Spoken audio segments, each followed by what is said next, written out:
ഇറാനും അമേരിക്കയും തമ്മിലുള്ള ഈ യുദ്ധത്തില് മധ്യസ്ഥ വഹിക്കാനായിട്ട് അഗ്രസീവായിട്ട് ഇറങ്ങിയപ്പോൾ തന്നെ നമ്മൾ പ്രതീക്ഷിച്ചതാണ്. പാകിസ്ഥാന് അമേരിക്കയിലും ഇറാനിലും ഗൾഫ് രാജ്യങ്ങളിലൊക്കെ വലിയ ലിവറേജ് ഉണ്ടായിരിക്കുന്നു.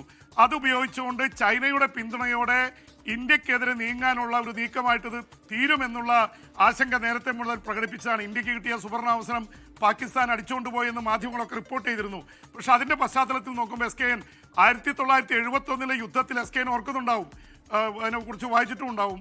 ഈ കുക്രി എന്ന നമ്മുടെ അന്തർവാഹിനി പാക് അന്തർവാഹിനി നമ്മുടെ കപ്പൽ പടക്കപ്പല് അവരുടെ അന്തർവാഹിനി വന്ന് ടോർപിഡോ ചെയ്ത് മുങ്ങുകയും കുക്രിയുടെ ക്യാപ്റ്റൻ ഭഗവത്ഗീത വായിച്ചുകൊണ്ട് കടലിലേക്ക് കപ്പൽ മുങ്ങുന്നതും ഒക്കെയുള്ള. കാരണം ഇന്ത്യ ഐതിഹാസികമായ വിജയം നേടിയെങ്കിലും ഇന്ത്യയെ ഏറ്റവും വേദനിപ്പിച്ചതാണ് നമ്മുടെ ഏറ്റവും ഇതായിട്ടുള്ള കുക്രി, INS കുക്രി മുക്കിക്കളഞ്ഞത്.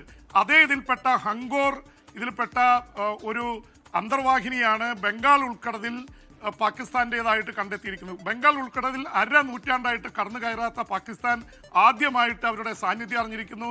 ഇത് മാത്രമല്ല, ചൈനയിൽ നിന്ന് 8 അന്തർവാഹിനി വാങ്ങിച്ചു, അതിലൊന്നാണെന്ന് പറയുന്നു ഹങ്കോർ. പക്ഷേ ആ കാലഘട്ടത്തിലെ അതേ യൂണിറ്റുകളാണ്, ചൈനീസ് നിർമ്മിതമാണ്. അപ്പോൾ അതാണ് വന്നിരിക്കുന്നത്. അത് ഇന്ത്യയുടെ ഒരു കപ്പലിനെ വീഴ്ത്തിയ അന്തർവാഹിനിയാണ്. അപ്പോൾ ഇതിൻ്റെയൊക്കെ പശ്ചാത്തലത്തിൽ വലിയ രാഷ്ട്രീയ പ്രാധാന്യമുണ്ട് SKN. കാരണം പാകിസ്ഥാൻ ഈ കിട്ടിയ ലിവറേജ് ഇന്ത്യക്കെതിരെ ഉപയോഗിക്കാൻ ശ്രമിക്കുന്നു എന്നുള്ളതാണ് ഇതിൽ വലിയ രീതിയിൽ ചർച്ച ചെയ്യപ്പെടുന്നത്. അതുകൊണ്ട് തന്നെ ബംഗാൾ ഉൾക്കടലിലെ ഈ പ്രസൻസ് ഇന്ത്യ വളരെ കരുതലോടെയാണ് കാണുന്നത്. ഇന്ത്യ അതേക്കുറിച്ചുള്ള ആശങ്കകൾ വേണ്ട സ്ഥലങ്ങളിലൊക്കെ അറിയിക്കുകയും ചെയ്തിട്ടുണ്ട് SKN.